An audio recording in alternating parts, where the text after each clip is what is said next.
Hi friends, in this video let us solve a signal system related question asked in GATE 2003 EC paper. The question is, let x of t be the input to a linear system, linear time invariant system. The required output is 4xt minus 2.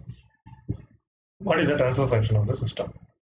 So what they have given, x of t is input, y of t is output, that's what I want. So which is given by 4x of t minus 2. What they ask is transfer function, right? So our transfer function should be in S. They have given everything in terms of F. So we take Fourier transform. So y of f is equal to 4 into, for x of t minus 2, Fourier transform is x of f e power minus j 2 pi f into 2. So y of f is equal to y of f by x of f.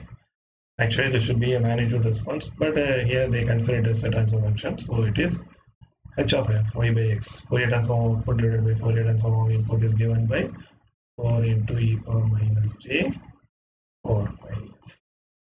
So the answer is option C. Thank you.